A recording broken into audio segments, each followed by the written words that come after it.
Hey, how you doing? This is John, and welcome to John's Long Box. Today we're looking at the Mighty Thor. This is issue 387. I'm trying to see, they don't show the year on this. Oh, there's the year. 1987. As you can see, this copy is a little beat up. Yeah, I've had this since 1987. Uh, this cover is drawn by Walt Simonson, an absolute master. What can I say about Walt Simonson that I haven't already said?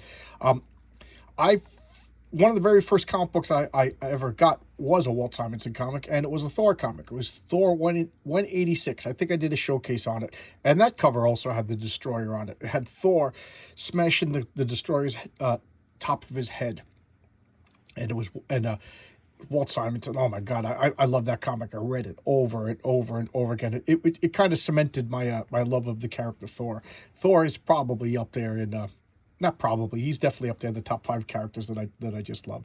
But anyway, Walt Simonson has gone on record saying that Thor is his favorite Marvel character.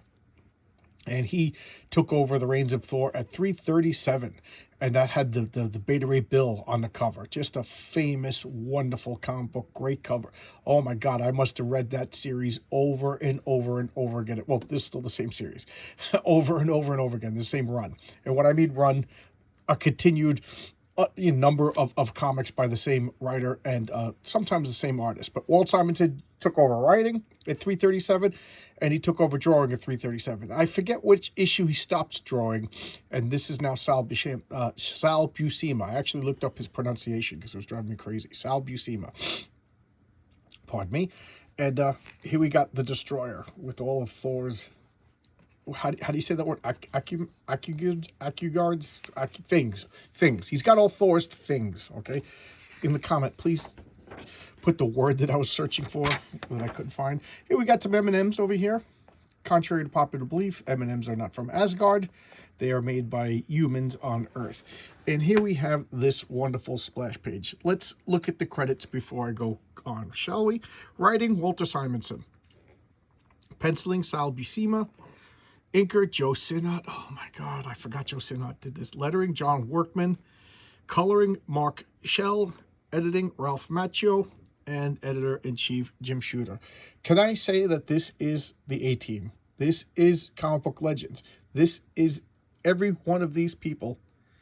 If you're a comic book fan, they should be familiar to you. They should be etched into the stars in time immemorial. Walt Simonson, I already talked about. Now, I just want to say, I talked about Walt Simonson so much, so I'll give other guys a little bit of time. But I want to add this. Walt Simonson himself. So this is from the mouth of the actual man that Marvel. He reached out telling Marvel that he was available for work, and you know what they said?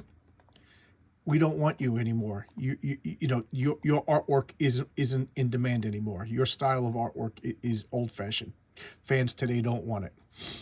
Now, that begs the question: are they lying, or they could just not afford him, or are they crazy? Those are the only 3 questions that make sense, because Walt Simonson's art.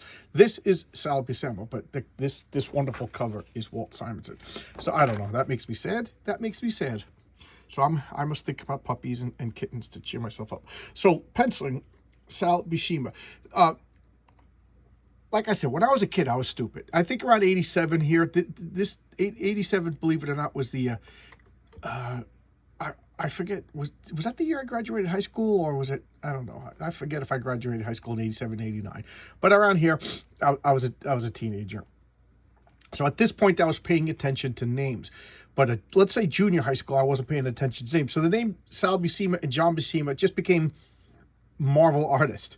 Like I said this in my interview with RJ. Well, that was not really an interview, but it was a conversation with RJ the other day that, when I was a kid, the John Buscema and Sal Buscema just became Marvel. That was Marvel style. Like I didn't, when I saw their artwork, that was just the ubiquitous, Marvel comics. And I never made a differentiation between Sal Buscema and John Buscema because of the name.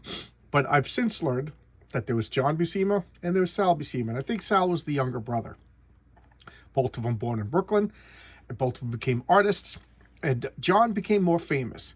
And I don't mean to be mean, but I like John a lot better. To the point when Sal took over this Thor comic, I actually quit the comic. I quit the comic, I think, for a year, and then I went and bought the back issues because I was just that disappointed that it wasn't Walt Simonson anymore. How mean is that? I'm sorry, Sal. I apologize to you. Please, please forgive me. But I've heard that Sal was more of like, this is a job, and he took it like a job, whereas John loved the medium of comic books. I'm sure they both loved it, but I from what I heard, Sal was more of a, distanced himself and just took it was a job, it was work. I'm professional, I'm going to do it. And as such, he was very quick. And I heard that he became like the first like wealthy guy in comic books, or at least working for Marvel. He made like $100,000 in the early 70s in 1 year because he was so quick. And we're taking that for granted. Today $100,000 1 year is a pretty good salary. Just imagine in the 70s. He was like a legend. And John Romita Sr. told me personally when I met him that Sal Buscema was busting his chops because John was erasing and fixing artwork. And Sal's like, what are you doing that for? Use that line. You don't got time for that. It's all about speed. The more pages you pump out, the more money you make. And John said he just couldn't let this mistake stay in the panel. Okay, what's enough about that? Joe Sinnott. Joe Sinnott is a longtime collaborator with Jack Kirby. Together they created Captain America. Joe Sinnott's been there since the beginning of comic books. Just a wonderful guy. I actually met him at a comic book convention. If comic book conventions considered meeting him, yes, I met him at a comic book convention. Just a wonderful, I don't know. He's a great inker. Joe Sinnott. He kind of makes everything look a little bit Kirby, if you ask me, but I think that's because of the long-term association. But I think if you are fortunate enough to have your art inked by Joe Sinnott, geez, you that's just awesome. John Workman, believe it or not, is my favorite letterer, and it was this run that made him my favorite letterer. I'm not, I consider myself pretty knowledgeable about comic books, but I don't know everything. Obviously, nobody does. But so I don't know if this was done by hand, if he typed it, if it was computer. I don't know. But like his font, I just love it. And I don't know if like, I'm sure he did this. Did he choose the font? But whatever. And I appreciate this more and more. Like it's clean to read. It's easy to read. It stands out. But at the same time, it's tucked away. And that's like, we take our letterers for granted, the skill of what they do. Good lettering is not supposed to be noticed, and when you do notice it, it's supposed to be easy to read. And I thought John Workman's lettering is the best. Coloring, Max Schell. He was another Marvel workhorse. Oh, this is still old school hand done lettering. I'm not lettering, hand done coloring, not computers yet. And I'll point out some of the coloring choices and editing. Ralph Macchio. I got nothing bad to say about Ralph Macchio. The older I get, and the more I try my hand at writing scripts, the more I realize editing is super important. Super important. The editors are like the sandpaper on a product. You got a good table, and then the sandpaper just comes and polishes it. Without a good editor, you'll have a competent work, but not the best it can be. Editing chief Jim Shooter. Geez, what can I feel like I'm Jim Shooter's biggest choir boy. I'm always singing the praises of Jim Shooter, and I think he deserves it. All right, so let's turn the page now. So what is this? We got some frost giants over here, and they're ready to attack. Why? Because they found out that Thor's been, what's the word? Discombobulated. Yeah, we'll go with discombobulated. So, look at this. We got this ring of fire here.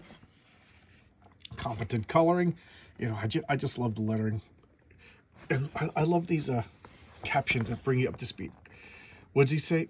Hell, there, brothers, flames of mystic origin. There's a stretch of Niflheim behind him. Hell is the stench of my eyes. I really gotta go to an optometrist. There's a stench of Niflheim behind him. Hell is doing all warrant. Close but no cigar. Precise explanation can be found in Mephisto #4, a limited series. Ralph 3 down. So what is that? That's bringing us up to speed. I don't know if they do that in the modern comics anymore, but these little like editor asterisk buttons. I just appreciated them as the kid. I remember one of my friends, his name was also John. He hated those because he's like, they're just trying to get you to buy other things. And I was just like, no, it's like, it lets you know if you're interested where to look, and it kind of shows to me that the Marvel world was a cohesive, edited, and caretaked world. I appreciated that. It made me think that like this comic book was part of a bigger world. I don't know about you guys, but worldwide Marvel continuity, that was just so important to me. To the point when they change things in Marvel continuity, they better have a good reason and a good story to do it. It drove me nuts, and I can't be the only one. Chime in if you agree with me or not.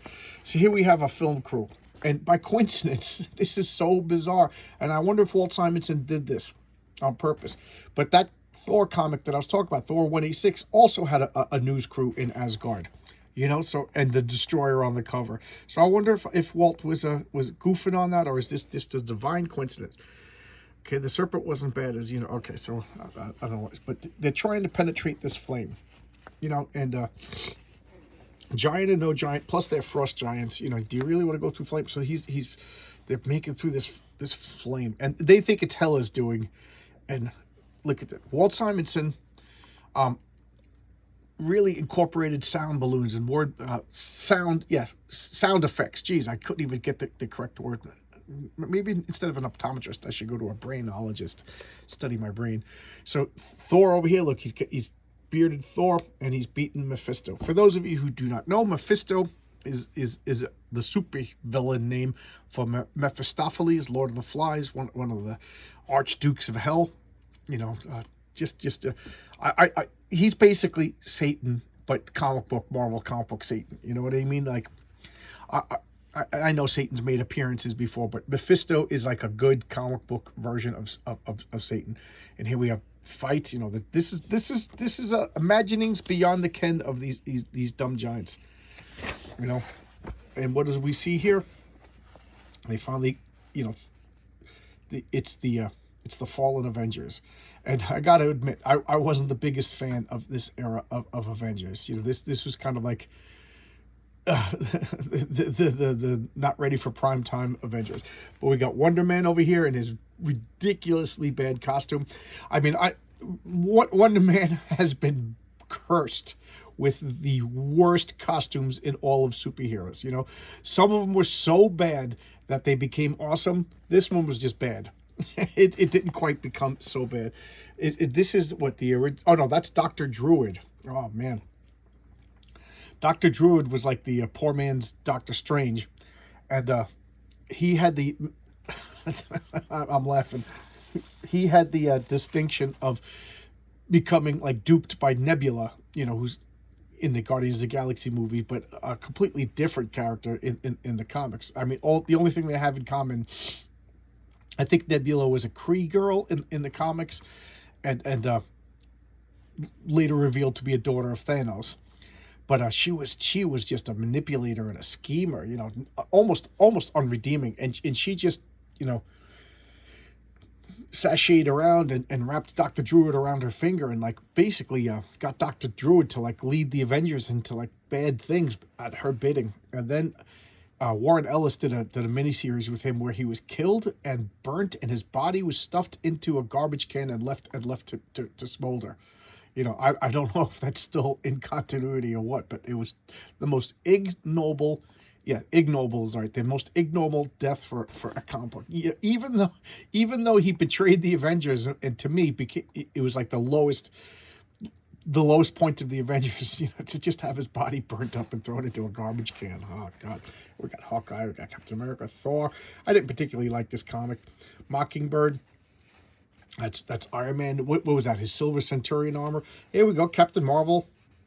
Black Knight. That's Monica Rambeau. She's about to become like her own thing. I think in the Marvels movie that she debuted. What am I talking about? She debuted in the WandaVision comics, and then look at the coloring choices. Not too much coloring. The heroes are in their traditional colors. The giants are just they're supposed to be in the shadows. because here's the fire over here, and everything's just ashy gray. And they're like, what do we do now? You know, we came in here to fight, and why can't I think of the word I'm trying to think of? Accuments, you know, it basically means your special gear. So it's all empty. What's going on? He's like, we came here to do the whoop ass on Thor, and it's just a costume, an empty costume. But then Mickey Mouse came in and hung out with this girl, you know, Mickey Mouse girl. Remember back in like around 2005 when everybody hated Disney? Remember when Disney were the bad guys?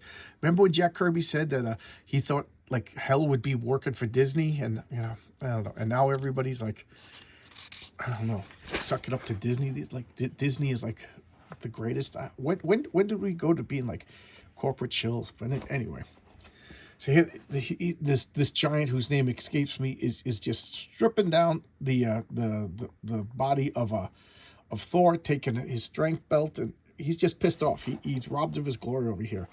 And look at this. Now they're all fighting. They're fighting over Thor's stuff. I miss Thor's in there. Thor's been like reduced to goo. That's right. I forgot about that. And what are they doing? They realize that there's some like insides left of Thor. So they just did, what's that called? A rat pack? They're rat packing Thor. Look at that. The nasty giants. Here we got some Aurora thing. Oh, okay, cool. Model car racing. That's cool. That is really cool. So now we got this news team, and if I remember correctly, this is Eric. This is an old man who's one of my favorite secondary characters of all time. He was just this feisty old man. I think he was ex-Marines or ex-Navy. I forget which one, and he became like a buddy to Thor, and he's just an old man, you know, normal guy, no powers. And he's just feisty, and he just showed like gumption and everything. And I remember when the casket of Infinite Winters was opened and Niflheimel Winter enveloped the land.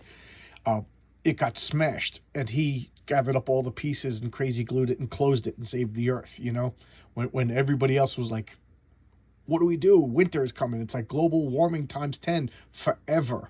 You know, I just love that character. He was such a good character. They kind of just dropped him. Does anybody know if they brought him back or if he's still around? Because I always liked him. So now like we got to get out of Dodge before the Avengers wake up. So they're suffering the firewall, and then they all wake up. Oh, She-Hulk was there. Was she in the picture? The Quinjet, you know, flying through Asgard. How'd they get there? And what did they do? They trap it up the mouth hole to trap Thor in his own armor. Mouth hole. And who we got? What is this? Big orange, big shot with Tang. Oh, Tang. Okay, all right. Here we got Loki. I always kind of like this costume. It's just like a nice, elegant headdress. And he's witnessing them beating up on Thor, and he transforms himself into this hose beast. But I guess that's what the Frost Giants like. You know, the Frost Giants like them thick. And then Robotech. Anybody play Robotech? Role-playing game? I played a Battletech, I think, a role-playing game, but I never played Robotech. Anybody? I know on Kickstarter right now, there's a Robotech game with actual miniatures and everything. And it's got like $6 million. It's like in the top 3 biggest Kickstarters of all time. I'm really tempted, but I don't need another tactical miniatures game. My wife would kill me. So here we got fighting over here. look at these. You know, again, Sal Buscema is not my favorite of the.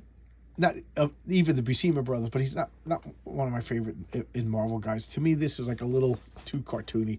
And who we got? The Destroyer. I love the Destroyer. This Destroyer had like a confusing backstory. Apparently, Odin made this like suit of armor, and it's made out of the same metal as Thor's hammer. So it's Uru metal. Uru metal being a metal made up by Larry Lieber, Stan Lee's brother. Just thought it sounded cool. Stan was all impressed. He's like, "Oh wow, Uru metal. Tell me about it. What are the magical properties of Uru metal?" And he's like, "I just made up the term." But that's what you do when you're a comic book writer. You make up things. And as far as I know, around Thor 300, it was all about the origins of the Destroyer armor. And what they said was it was because if you remember, Jack Kirby had the Magog story, and that's just a great. I should break that up. Magog was going to pull the Odin sword out of its sheath, and when the Odin sword is pulled, it's Ragnarok. So as he was pulling the Magog was pulling out the sword, like earthquakes and destruction was happening. I just find it funny that Odin would make all this indestructible stuff. And then he also made the Destroyer, which has been going around smashing and bashing and making Thor's life a living hell forever. Why did Odin make all these things? Well, according to Thor 300, Odin made all this stuff to fight the Celestials. So, like, Odin, in that comic, they showed Odin and Zeus, like, merged into this giant being and then transferred into the Destroyer, which became giant. And then the Destroyer wielded the Odin sword to battle a Celestial. And you better believe young kid me was like standing up, like I was probably levitating in my chair. I was probably like, oh, transplendent with beams of Bifrost emanating from my butthole. You know, that's how excited I was when I saw that comic book. Oh my God, that was, you know, I still remember it. I probably haven't looked at Thor 300. I don't know since, you know, I'm believe it or not, I actually have a Thor in my to reread pile, but my reread pile is in my haven't read pile, which is 22 long boxes. So let's see how long it takes me to get to that. So now we got the Destroyer. The Destroyer is just vastly powerful. Look, he's just smashing these giants like they were nothing. I just love this, just blasting the crap out of it. And that's what the Destroyer does. The Destroyer just, oh my God. I've been talking about how Sal Buscema is not my favorite artist, but you know what? Look at that panel. Oh my God, I'm going to try to like just frame that panel. Look at that. That is awesome. That is a perfect comic book panel. We got this John Workman sound effect. Perfect font over here. The shadow on that plate. You know, the perspective is just a little bit askew. Oh my God, that's got to be a... All right, Sal, I take everything back. All you need is a panel like that. Comic books are still exciting. Comic books are still fun. So what do we got here? This is Balder. The Balder is withering away, and this is Curse. I forget. Curse is like a dark elf, and he is vastly powerful. Oh my God, is Curse powerful? He's like, he could like snap adamantium. I remember he snapped adamantium, almost like it was nothing. That's how powerful Curse is, and I think he's a dark elf, and he was just going around beating the crap out of it. I think he was introduced in the Secret Wars too, and these little kids, they got the water of life, and they drip it into Balder, and it revives him. And I kind of forget who these kids are. Oh, I think they're Volstag's kids. Here comes Volstagg, a character that I've always loved. Always loved Volstagg. He's a member of the Warriors 3, and he was played by Ray Stevens in the I almost said Hulk, in Thor movies. So his big characteristic is he's big and he's fat. And then Walt Simonson made him from a joke into a respectable, great character. Oh my God. What you find out that he's happily married. He's got like 1 billion children. He loves food, but he's also loyal. He's a good fighter. He jokes around, but that's just like because he's basically a happy person. But you find out like he's wise, he's deep. I don't even want to know what to say, but he was based on Falstaff from A Midsummer Night's Comedy, Shakespeare, and then I think did he show up? He showed up in another Shakespeare play, but because I remember that was Queen Elizabeth's favorite character, so she asked Shakespeare to put him in another play, and I can't recall the other play, but he's based on Falstaff, and Fandral from the Warriors 3 is based on Hotspur, who was Henry V. And I don't know what Hogan is based on. And that's, you know, supposedly, you know, they all talk like the pseudo-Elizabethan English. And supposedly that was because Thor and Odin would travel to I don't want to say ancient England, but like old England, and watch the plays of Shakespeare, and they considered him the greatest bard. So as an homage to Shakespeare, they would speak like him forevermore. I don't know. I thought that was a neat way to explain this bizarre way of speaking. I remember I saw Kurt Busiek in a comic book panel at a comic convention. For those of you who don't know, he wrote Avengers Run. He also wrote Astro City, a comic that I love.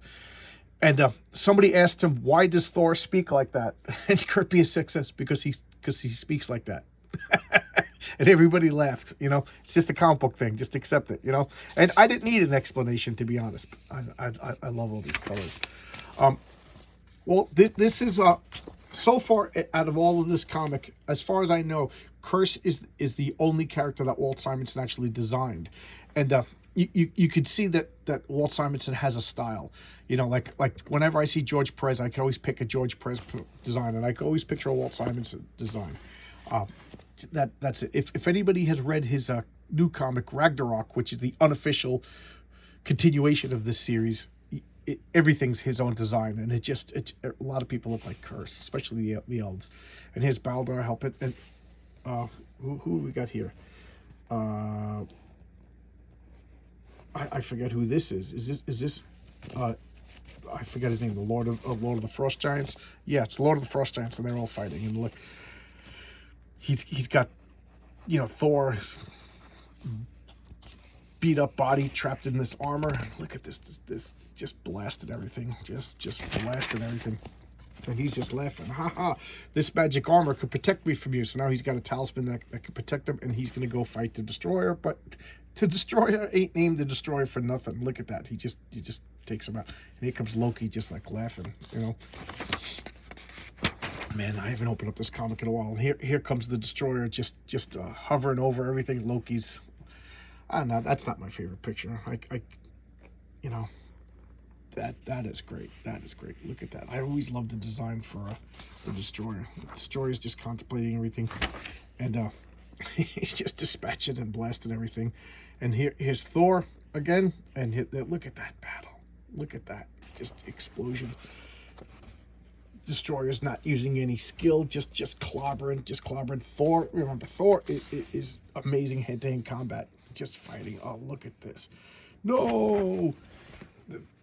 The Maelstrom is being summoned, lightning being summoned, and he just has the Destroyer on the ropes. I love that. Look at that. Look at the power. Boltons. This is insider news. Sorry, we couldn't include the check list this month. Okay. Special issues. What are the special issues? Amazing Spider-Man. Headmasters. I don't know anything about that. Oh, it's Transformers. I didn't collect Transformers. Mephisto versus the X-Men. There was a couple of these Mephisto versus series. There's Mephisto versus the Fantastic Four, Mephisto versus the X-Men, and I think there was one more. The Punisher and Silver Surfer. And look at this. The news crew was just like, did you get that? Look at the old-fashioned cameras. Did you get that? And here he is. Thor is beat up again, and the Destroyer just grabs everything. Just takes...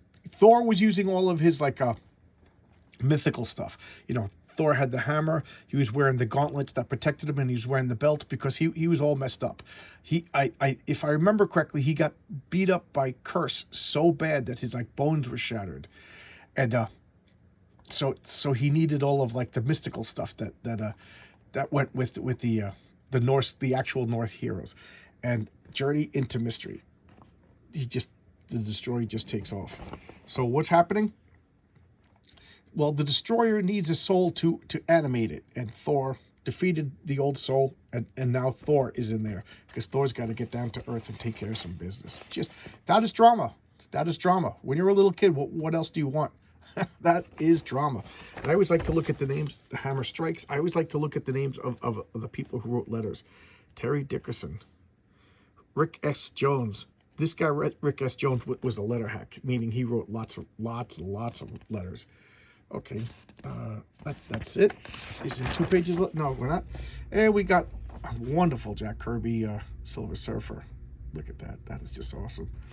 And then we got House, the second story. I remember that. That was bad. Oh, wow. Look at this D&D ad. Oh, wow. That is old school. TSR, Dragonlance. Wow, that is cool. Well, that was a nice trip down memory lane. Half hour talking about this comic. But I love this run. It's funny because, like I said, I think I lasted 3 or 4 issues after Walt Simonson stopped doing the art, because that's how much I loved art. And then because I'm like that, I went and I got all the back issues, and it actually worked out for me because I got these like a quarter bin. So instead of paying 75 cents, because I think a lot of people, unfortunately, were leaving after Walt Simonson left. The sales were going down, so they ordered these like as if Walt Simonson was still drawing it, and then I got them at the back issue. So there you go, little kid me getting a bargain. So there you go. Thank you. This is Thor 381. Look at that cover. This is just fun stuff. And I'll see you tomorrow with another video. This Sunday I'm gonna do Sunday Comics at 10 a.m. I'm gonna have a partner coming with me. One of the guys from work. His name is Tony Dimes. He you know, he's a great guy. He does rap music on of his own, so check him out. He's on Spotify. His big hit is Sunday Gravy.